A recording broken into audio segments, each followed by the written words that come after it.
नमस्कार, आप सभी को मेरा आदित्य नॉलेज चैनल पर स्वागत है। आज हम इस वीडियो में पढ़ेंगे हिंदी सुमन प्रथम भाषा 8वीं कक्षा का पाठ 1। उस पाठ का नाम है चाहता हूँ। ये चाहता हूँ का पाठ को रामावतार त्यागी ने लिखा है। पाठ पढ़ने के पहले हम पढ़ेंगे कवि परिचय।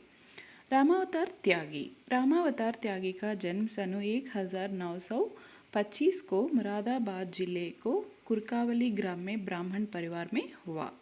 घर की रूढ़िवादिता से विद्रोह कर त्यागी ने अत्यंत विषम परिस्थितियों में शिक्षा प्राप्त की। अंत में दिल्ली आकर इन्होंने वियोगी हरि और महावीर अधिकारी के साथ संपादन कार्य किया। त्यागी पीड़ा के कवि थे। इनकी शब्द योजना सरल तथा अनुभूति गहरी है। नया खून तथा आठवां स्वर इनके कविता संग्रह है। आठवां स्वर पुस्तक पुरस्कृत है।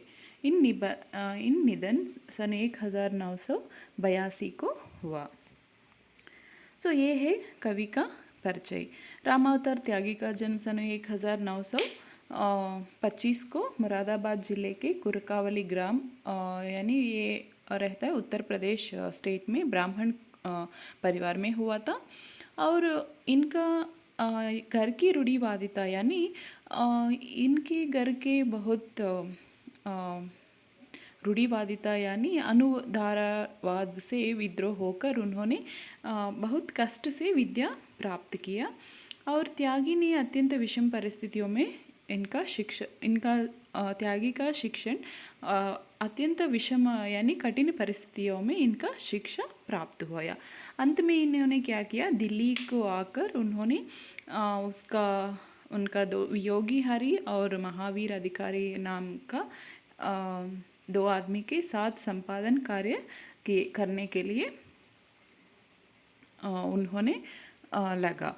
और बाद में त्यागी पीड़ा के कवि थे। एक संपादन यानी पुस्तक प्रस्तुत करने का कार्य करने लगे। और त्यागी पीड़ा के कवि थे। पीड़ा यानी जिन्होंने लिखता है कविता और काव्य संग्रह उसमें बहुत कष्ट और मनोव्यथा का बहुत शब्दों को इन्होंने अत्यंत सरलता से प्राप्त कर सकते हैं।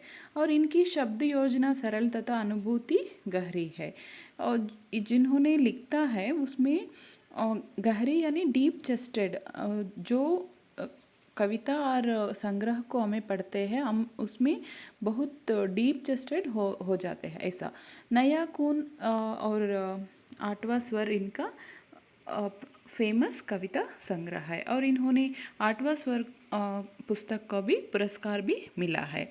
और इनका निधन 1982 में हुआ है। ये है कवि का परिचय। अब हम पढ़ेंगे शब्दार्थ। तन शरीर, अकिंचन तुच्छ, बहुत छोटा यानी बाल, सिर, मस्तक यानी समर्पित आधारपूर्वक दिया हुआ, मांझना यानी धार तेज करना, आशीष मीन्स आशीर्वाद, गनेरी मीन्स घना, सघन मीन्स चमन बगीचा, नीड मीन्स घोंसला, ताल मीन्स बड़ी थाली, मलना मीन्स लगाना और मसलाना। ये है शब्दार्थ। अब हम पढ़ेंगे पाठ 1 चाहता हूँ। कवि का नाम रामावतार त्यागी। आशय। प्रस्तुत कविता में कवि अपनी मातृभूमि पर अपना सर्वस्व समर्पित करना चाहता है। वह देश की धरती को अपना तन मन धन सब कुछ देना चाहता है।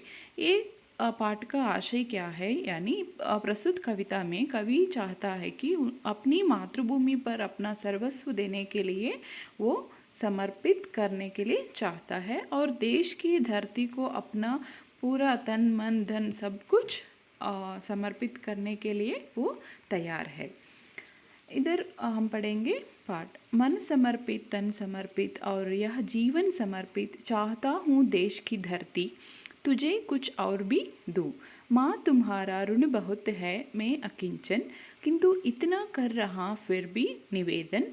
ताल में लाऊं सजाकर बाल जब भी कर दया स्वीकार लेना वह समर्पण। गान अर्पित प्राण अर्पित रक्त का कण कण समर्पित। यह कविता देशभक्ति की भावना से ओतप्रोत है। कवि अपना तन मन धन सब कुछ मातृभूमि को समर्पित करने के बाद भी और अधिक बलिदान करने के लिए चाहता है। उसे लगता है कि यदि वह अपनी सर्वस्व भी योगदान कर दे तो भी वह मातृभूमि की रक्षा के लिए तत्पर दिखता है। चाहता हूँ देश की धरती तुझे कुछ और भी दूँ, मांझ दो तलवार को अब कर ना धेरी, बांध दो कसकर कमर पर डाल मेरी। अपने देश के गौरव को बढ़ाने के लिए कवि अपना मान प्राण, अपने रक्त की आखिरी बूंद, अपने स्वप्न, अपने प्रश्न, अपने जीवन का प्रत्येक क्षण, सुमन चमन, अपनी नीड का प्रत्येक ऋण भी समर्पित कर देना चाहते हैं। अपना सब कुछ समर्पित करने के बाद भी कवि को लगता है कि यह मातृभूमि का कर्ज को चुका नहीं सकता, यानी उसका ऋण हमें नहीं चुका सकता। बाल पर मल दो चरण की धूल थोड़ी, शीश पर आशीष की छाया घनेरी, स्वप्न अर्पित प्रश्न अर्पित आयु का क्षण क्षण समर्पित, चाहता हूँ देश की धरती तुझे कुछ और भी दूँ।